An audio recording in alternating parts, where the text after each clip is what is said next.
Hi ಎಲ್ಲರೂ ಹೇಗಿದ್ದೀರಾ? ಬನ್ನಿ ಇವತ್ತು ಸಿಂಪಲ್ಲಾಗಿ ಪಾಲಕ್ ಪನ್ನೀರ್ ಮಾಡೋದು ಹೇಗೆ ಅಂತ ನೋಡ್ಕೊಂಬರೋಣ. ತುಂಬಾ ಸಿಂಪಲ್ಲಾಗಿರುತ್ತೆ, ಹಾಗೆ ತುಂಬ ಟೇಸ್ಟಿಯಾಗಿರುತ್ತೆ. ಬನ್ನಿ ಈಗ ಅದಕ್ಕೇನೇನು ಬೇಕು ಅಂತ ನೋಡ್ಕೊಂಬರೋಣ. ನೋಡಿ, ಆಲ್ರೆಡಿ ನಾನು ಸ್ಟವ್ ಮೇಲೆ ಬಿಸಿನೀರಿಟ್ಟು ಕಾಯಕ್ಕಿಟ್ಟಿದ್ದೆ. ಅದು ಚೆನ್ನಾಗಿ ಮಳ್ಳೋ ಟೈಮಲ್ಲಿ ಒಂದು ಕಟ್ಟು ಪಾಲಕ್ ಸೊಪ್ಪು ನೀಟಾಗಿ ತೊಳೆದ್ಬಿಟ್ಟು ಈಗ ಇದರಲ್ಲಿ ಹಾಕ್ಕೊಳ್ತಾ ಇದ್ದೀನಿ. ಆ ಸೊಪ್ಪಿನ ಜೊತೆಗೆ 1-2 ಇಂಚ್ ಆಗೋಷ್ಟು ಶುಂಠಿನ ಕೂಡ ಹಾಕ್ಕೊಳ್ತಾ ಇದ್ದೀನಿ. ಅದನ್ನು ನೀಟಾಗಿ ಈ ರೀತಿ ಒಳಗಡೆ ಪ್ರೆಸ್ ಮಾಡಿ ಬಿಡಬೇಕಾಗತ್ತೆ. ನೋಡಿ, ಇಲ್ಲಿ ಗೋಡಂಬಿ ಒಂದು 5-6 ಗೋಡಂಬಿನ ನಾನು ಬಿಸಿನೀರಲ್ಲಿ ನೆನೆಸಿಟ್ಕೊಳ್ತಾ ಇದ್ದೀನಿ. ಇದನ್ನ ಸೊಪ್ಪಿನ ಜೊತೆ ಹಾಕ್ಕೊಂಡು ರುಬ್ಕೋಬೇಕಾಗತ್ತೆ. ಈ ರೀತಿ ನೀಟಾಗಿ ಪ್ರೆಸ್ ಮಾಡಿ ಒಳಗಡೆ ಬಿಟ್ಟು ಇದು ಒಂದು 2-3 ನಿಮಿಷ ಆ ಬಿಸಿ ನೀರಲ್ಲಿದ್ದರೆ ಸಾಕಾಗತ್ತೆ. ಇದನ್ನು ಕುದಿಸೋ ಅವಶ್ಯಕತೆ ಇಲ್ಲ, ತುಂಬ ಬೇಯಿಸೋ ಅವಶ್ಯಕತೆ ಇಲ್ಲ.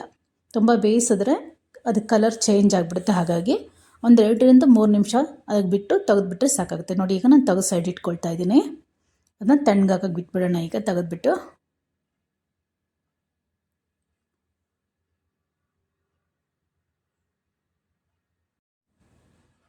ನೋಡಿ, ಇದು ತಣ್ಣಗಾಗಿದೆ. ಇದನ್ನು ಜಾರ್ಗೆ ಹಾಕ್ಕೊಂಡು ರುಬ್ಕೊಂಬರೋಣ. ಇದ್ರ ಜೊತೆಗೆ ನಾನು ಕಟ್ ಮಾಡಿಟ್ಟಿರೋಂಥ ಗೋಡಂಬಿ ಅದನ್ನು ಹಾಕ್ಕೊಂಡು ನುಣ್ಣಗೆ ಪೇಸ್ಟ್ ಥರ ಸ್ವಲ್ಪನೂ ಇದಿಲ್ಲದೆ ನುಣ್ಣಕ್ಕೆ ರುಬ್ಕೊಂಬರ್ಬೇಕಾಗತ್ತೆ. ನೋಡಿ, ಈಗ ನಾನು ರುಬ್ಕೊಂಬಂದಿದ್ದೀನಿ. ನೋಡಿ, ಬೇಕಾಗಿರೋಂಥ ಮಸಾಲ ಪದಾರ್ಥ ಸ್ವಲ್ಪ ಕಸ್ತೂರಿ ಮೇಥಿ, ಒಂದು 1/4 ಸ್ಪೂನ್ ಗರಂ ಮಸಾಲ, ಒಂದು ಅರ್ಧ ಸ್ಪೂನ್ ಆಗೋಷ್ಟು ಜೀರಿಗೆ ಹುರಿದು ಪುಡಿ ಮಾಡಿರೋಂಥ ಜೀರಿಗೆ, ಧನಿಯಾ ಪೌಡರ್ ಒಂದು ಅರ್ಧ ಸ್ಪೂನು, ಖಾರಕ್ಕೆ ಎಷ್ಟು ಬೇಕೋ ಅಷ್ಟು ಅಚ್ಚ ಖಾರದ ಪುಡಿ, ಒಂದು 5-6 ರೂಪಾಯಿ ಬೆಳ್ಳುಳ್ಳಿನ ಸಣ್ಣದಾಗಿ ಕಟ್ ಮಾಡಿ ಇಟ್ಟಿದ್ದೀನಿ. ಹಾಗೆ ಸಣ್ಣದೊಂದು ಈರುಳ್ಳಿ ಕೂಡ ಸಣ್ಣದಾಗಿ ಕಟ್ ಮಾಡಿ ಇಟ್ಕೊಂಡಿದ್ದೀನಿ. ಇಷ್ಟು ಬೇಕಾಗಿರೋಂಥ ಪದಾರ್ಥಗಳು. ನೋಡಿ, ಆಲ್ರೆಡಿ ನಾನು ಸ್ಟವ್ ಮೇಲೆ ಬಾಣಲಿ ಇಟ್ಕೊಂಡಿದ್ದೀನಿ. ಈಗ ಅದಕ್ಕೆ ತುಪ್ಪ ಆಗಲಿ ಎಣ್ಣೆ ಆಗಲಿ ಹಾಕ್ಕೊಳ್ಳೋಣ.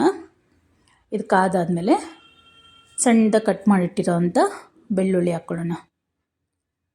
ಬೆಳ್ಳುಳ್ಳಿನ ನೀಟಾಗಿ ಗೋಲ್ಡನ್ ಬ್ರೌನ್ ಬರೋವರೆಗೂ ಬಾಡಿಸ್ಕೋಬೇಕಾಗತ್ತೆ. ಮೀಡಿಯಮ್ ಫ್ಲೇಮಲ್ಲೇ ನಿಧಾನವಾಗಿ ಮಾಡ್ಕೋಬೇಕು. ಇದನ್ನು ಚೆನ್ನಾಗಿ ಕಲರ್ ಚೇಂಜ್ ಆಗಬೇಕು. ಈಗ ಆಗಿದೆ ಇದು. ಈಗ ನಾವು ಈರುಳ್ಳಿ ಹಾಕ್ಕೊಳ್ಳೋಣ. ಈರುಳ್ಳಿ ಕೂಡ ಚೆನ್ನಾಗಿ ಗೋಲ್ಡನ್ ಬ್ರೌನ್ ಬರೋವರೆಗೂ ಬಾಡಿಸ್ಕೋಬೇಕಾಗತ್ತೆ.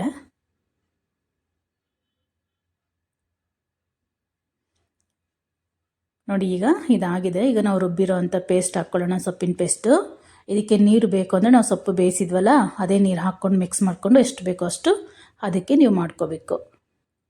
ಬೇರೆ ನೀರು ಹಾಕ್ಕೊಳ್ಳೋಕೆ ಹೋಗಬೇಡಿ, ಸೊಪ್ಪಿನ ನೀರೇ ಹಾಕ್ಕೊಳ್ಳಿ. ಹಾಗೆ ಉಳಿದಿರೋಂಥ ಮಸಾಲ ಪದಾರ್ಥಗಳೇನಿತ್ತು ಅದೆಲ್ಲ ಹಾಕ್ಕೊಂಡು ನೀಟಾಗಿ ಮಿಕ್ಸ್ ಮಾಡಿಕೊಂಡು ಲೋ ಫ್ಲೇಮಲ್ಲೇ ಇದನ್ನು ಕುದಿಸ್ಕೋಬೇಕಾಗತ್ತೆ. ಸ್ವಲ್ಪ ಈಗ ರುಚಿಗೆ ಎಷ್ಟು ಬೇಕಾಗುತ್ತೋ ಅಷ್ಟು ಉಪ್ಪನ್ನು ಈಗಲೇ ಹಾಕ್ಕೋಬೇಕಾಗತ್ತೆ.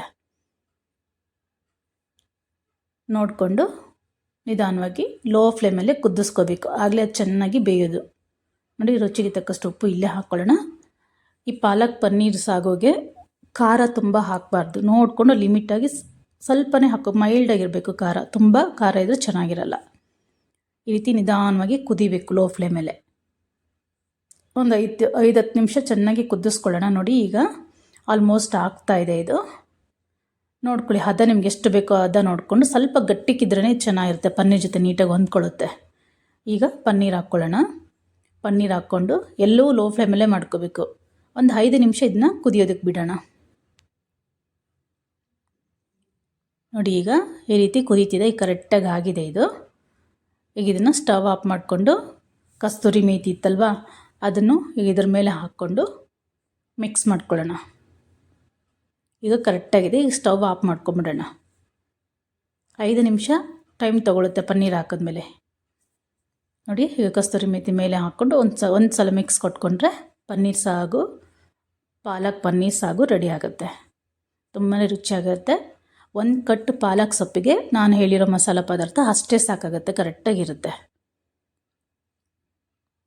ನಾವು ಇನ್ನೂ ಚಪಾತಿ ಅದೆಲ್ಲ ಮಾಡೋಷ್ಟು ಕೂಡ ಇದು ಕರೆಕ್ಟಾಗಿ ಒಂದು ಹದಕ್ಕೆ ಬಂದಿರುತ್ತೆ. ನೀವು ಒಂದು ಸಲ ಟ್ರೈ ಮಾಡಿ, ಹೇಗಿದೆ ಅಂತ ಮರಿದೆ ಕಮೆಂಟ್ ಮಾಡಿ. ಹಾಗೆ ಇನ್ನೂ ಯಾರೆಲ್ಲ ನನ್ನ ಚಾನಲ್ ಸಬ್ಸ್ಕ್ರೈಬ್ ಮಾಡ್ಕೊಂಡಿಲ್ಲ ದಯವಿಟ್ಟು ಸಬ್ಸ್ಕ್ರೈಬ್ ಮಾಡ್ಕೊಳ್ಳಿ.